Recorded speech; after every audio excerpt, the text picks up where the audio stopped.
जी, अब हम कुछ टर्म्स को डिस्कस करते हैं। जैसे हम पिछली दफ़ा भी पिछली थ्योरी में भी स्टेजेस में भी हमने कुछ टर्म्स को देखा था जिन्होंने हमें बहुत हेल्प दी थी उस पूरी थ्योरी को, तमाम स्टेजेस को समझने में। अब इस थ्योरी की और इन स्टेजेस के भी कुछ टर्म्स हैं जिनको अगर आप समझ लेंगे तो आपको इस थ्योरी में समझने में बहुत आसानी हो जाएगी। तो आगे बढ़ते हैं। सबसे पहले है साइको सोशल।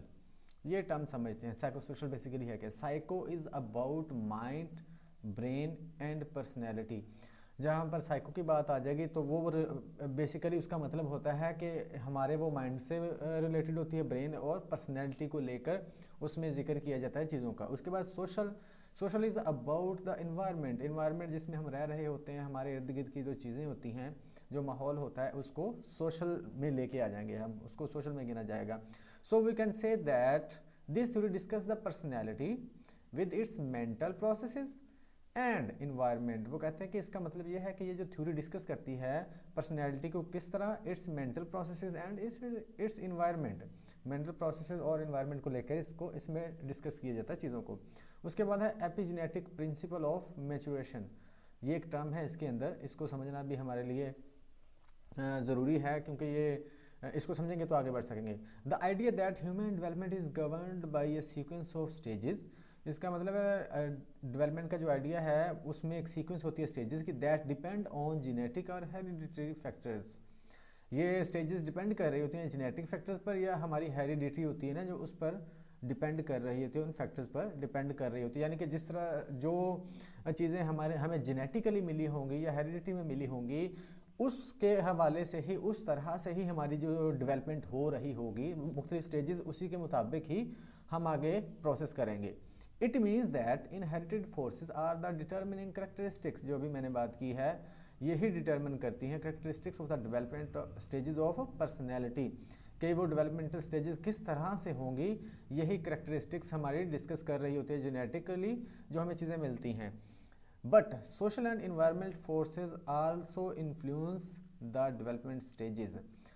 लेकिन वो कहता है कि जो सोशल और इन्वायरमेंटल फोर्सेस हैं वो इसको इफ़ेक्ट कर रही होती हैं, वो भी इसको इफ़ेक्ट कर रही होती हैं।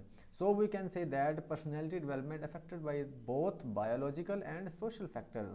वो कहते हैं इसलिए हम कह सकते हैं कि जो पर्सनैलिटी इफेक्ट कर रही होती है बायोलॉजिकल फैक्टर से और सोशल फैक्टर से।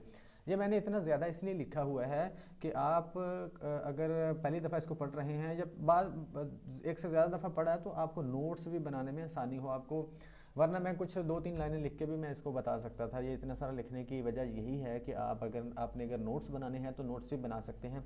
ये बहुत ही ऑथेंटिक इन्फॉर्मेशन है, ये कॉन्सेप्ट बहुत ही ऑथेंटिक है और बुक से ही लिए गए हैं, ये अपनी तरफ से कोई भी कॉन्सेप्ट नहीं लिखा गया। उसके बाद आ जाते हैं क्राइसिस। जो इस थ्योरी की जो बुनियाद है वो है क्राइसिस इसकी, और जो सिगमंड फ्रायड की थ्योरी है उसकी जो बुनियाद है ये क्राइसिस ही है। इसको समझ लें। द टर्निंग पॉइंट, ये एक टर्निंग पॉइंट होता है faced at each development stage, जो हम हर स्टेज पर फेस करते हैं। अब ये टर्निंग पॉइंट कौन सा होता है, सॉरी ये क्राइसिस कौन सा होता है, इसको देख लेते हैं। In infancy the crisis are helplessness and dependency. ये जो क्राइसिस होता है हमें जो पहली स्टेज पे या इन्फेंसी में हमें देखने को मिलता है, ये है हेल्पलेसनेस का, यानी कि बच्चा पूरी तरह से हेल्पलेस होता है, खुद से कुछ भी नहीं कर पाता और डिपेंडेंट होता है अपनी वालदा पे, अपनी मदर पे या पेरेंट्स पे डिपेंडेंट होता है। ये क्राइसिस होता है इस स्टेज पर। अच्छा जी आगे बढ़ते हैं। Each development stage has its particular crisis. ठीक है, ये बात हो गई। और टर्निंग पॉइंट ये भी होगी, दैट नेसेसिटेट्स सम चेंज, ये है चीज़ in our behaviour and personality. ये जो टर्निंग पॉइंट होता है ये डिमांड कर रहा होता है सम चेंज, किसमें, कुछ चेंज, तब्दीली, in our behaviour and personality. ये डिमांड कर रहा होता है, ये शामिल कर रहा होता है हम चेंज किसमें, हमारे बिहेवियर में और पर्सनैलिटी में। We may respond to the, यानी कि इसको कह सकते हैं कि इस क्राइसिस की वजह से हमारी पर्सनैलिटी और बिहेवियर में चेंज आ रहा होता है। We may respond to the crisis in 1 or 2 ways. ये भी चीज़ देख समझने वाली है। हम ये जो क्राइसिस होता है इसको दो तरह से टैकल करते हैं, इसको रिस्पॉन्स करते हैं दो तरह से, यानी कि दो तरह से कर सकते हैं। वो किस तरह से, एक है अडेप्टिव बिहेवियर। अडेप्टिव कौन सा होता है, वो होगा पॉजिटिव बिहेवियर, पॉजिटिव वे में इसको रिस्पॉन्स कर रहे होंगे। उसके बाद मेल अडेप्टिव बिहेवियर, यानी कि नेगेटिव वे में अगर इसको हम रिस्पॉन्स करेंगे तो वो मेल अडेप्टिव होगा।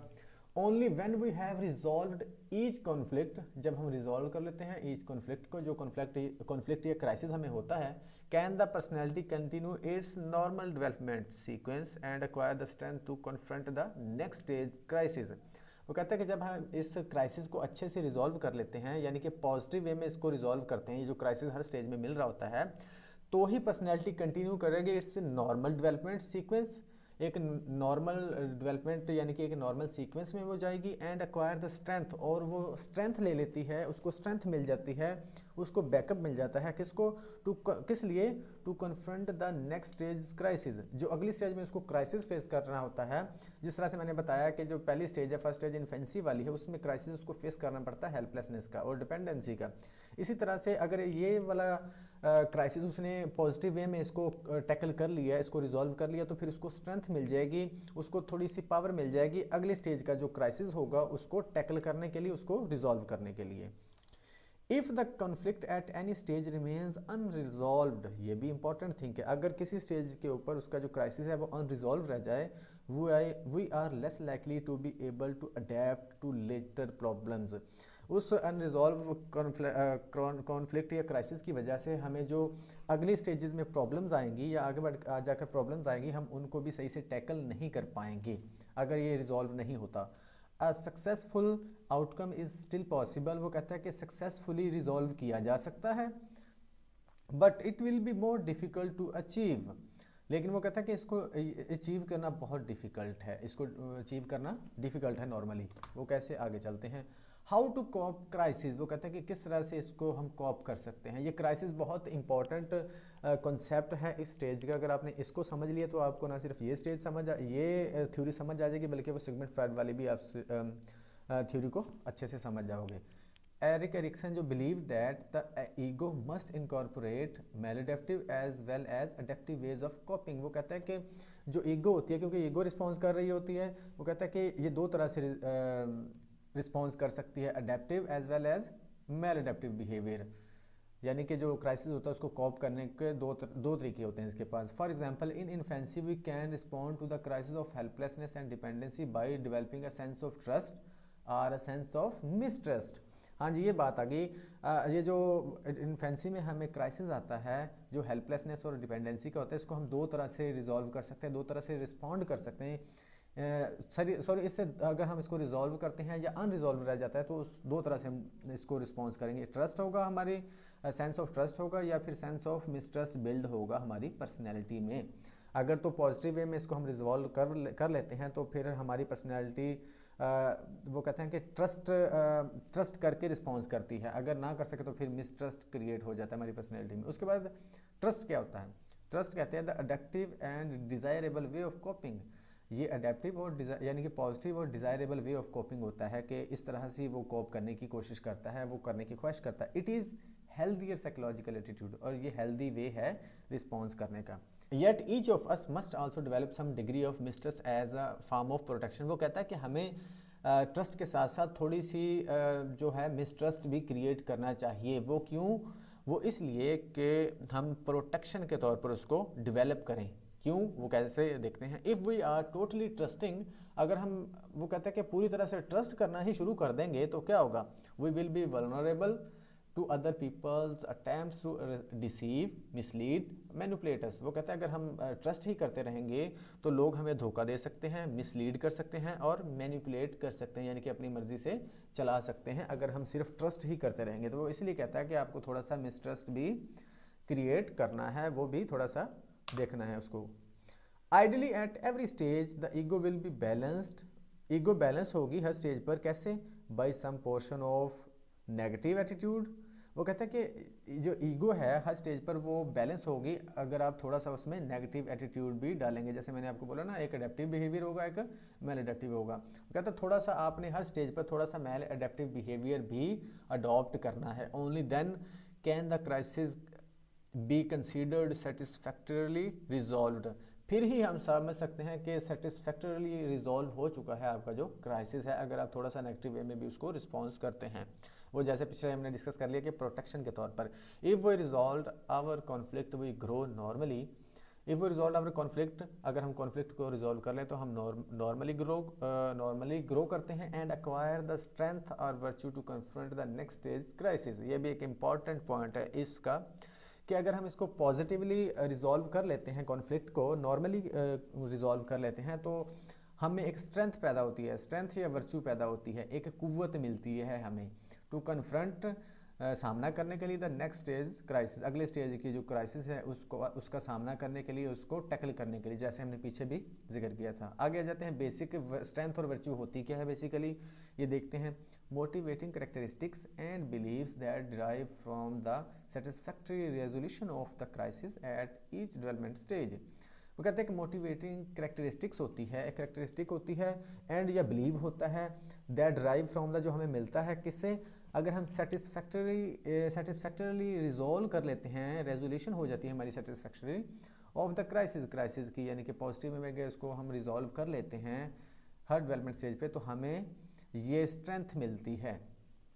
जैसे कि मिसाल के तौर पर फॉर एग्जांपल फर्स्ट स्टेज की जो हमें स्ट्रेंथ मिलेगी वो होप मिलेगी, जब अगर उसको हम नॉर्मली उसको रिजॉल्व कर लेते हैं, टैकल कर लेते हैं, ग्रो कर जाते हैं नॉर्मली, तो हमें उसके नतीजे में क्या मिलेगा, होप। अगर हम इसको रिजॉल्व नहीं करते तो ये स्ट्रेंथ हमें नहीं मिलेगी।